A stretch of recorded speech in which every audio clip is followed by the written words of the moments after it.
Europe 1 Soir. 19h, 21h, Pierre de Villeneuve. Ça s'appelle une épreuve de bobsleigh avec un dérapage contrôlé.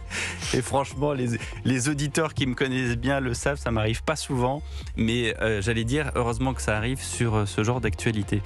Hélène Rouet est là, bonsoir. Bonsoir Pierre. Journaliste au JDD, bonsoir à Victor Hérault. Bonsoir, journaliste politique à Valeurs Actuelles. Nous allons écouter François Hollande. François Hollande, l'ancien président de la République, désormais député PS de Corrèze, a estimé que la relation avec LFI est rompue.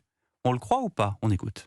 À cette période-là, il y a une dissolution, une menace de l'extrême droite qui pouvait être majoritaire.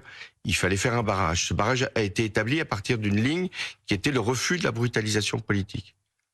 LFI a manqué à cette ligne, a manqué ensuite à ses engagements, s'est retrouvé dans une posture négative à l'Assemblée nationale, a accusé d'ailleurs les socialistes de ne pas avoir censuré le gouvernement. Eh bien, je considère que la relation avec LFI est terminée. La relation avec LFI est rompue. Pour ce qui me Totalement. concerne, elle est rompue. Question initiale, bien sûr, d'Apolline de Malherbe, c'était mais il y a eu le Front républicain 2024, vous avez créé le NFP, vous étiez un copain cochon avec LFI. Maintenant, qu'en est-il après tout ce qui vient d'arriver et surtout ces derniers jours? Bon. Est-ce qu'on le croit, François Hollande, sachant que dans 3 semaines, il y a des municipales et que dans plein de circonscriptions, la gauche, entre guillemets, traditionnelle va avoir besoin des voix de LFI et vice-versa?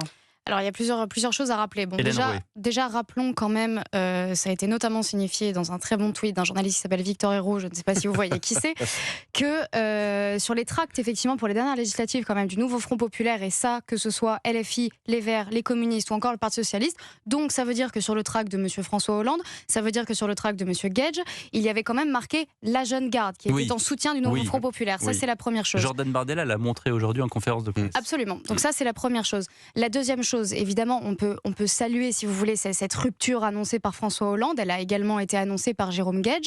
Mais en revanche, François Hollande, à ce que je sache, ne dirige pas le Parti Socialiste pour l'instant. Le Parti Socialiste est dirigé par Olivier Faure, qui, hormis un tweet le jour de la mort de Parce qu'il a un peu disparu, Quentin, Olivier Faure, en attendant. il a disparu. C'est-à-dire, moi, j'ai pas beaucoup de nouvelles depuis quelques jours. Il y avait eu quand même un tweet, évidemment, pour qu'il adresse ses pensées à la famille de Quentin lorsque Quentin est décédé samedi dernier. Mais depuis, pas grand-chose. Donc, effectivement, et surtout, vous posez la question pour les municipales, les élections qui arrivent.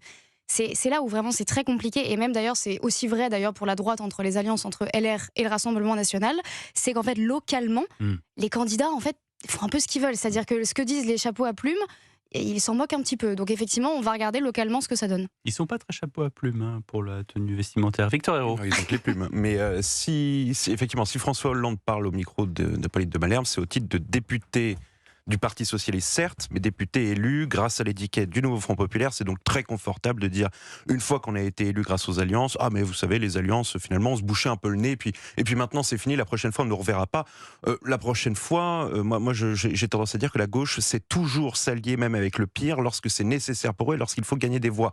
Or, la force la plus vive et la plus dynamique au sein de la gauche, c'est la France Insoumise. Ça, il n'y a pas de doute. Jean-Luc Mélenchon est la force la plus vive, la plus dynamique. C'est certainement pas Olivier Faure qui attire foule pour voter à gauche aujourd'hui.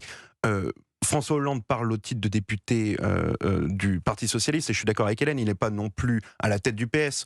Enfin, ni à la tête des députés à l'Assemblée. Ni à la tête des Boris Vallaud également. Exactement, ni à la tête du groupe à l'Assemblée. Enfin, on sent qu'il s'apprête ou qu'il aimerait bien vouloir en prendre la tête. Là, François Hollande, à mon avis, est en train de se préparer, essayer de doubler ses petits camarades du PS pour entrer en campagne présidentielle. Ça fait un petit moment qu'il envoie quelques signaux. Là, c'est le genre de déclaration qui veut dire « je suis plus sérieux que les autres, j'ai été président, redonnez-moi une deuxième chance ».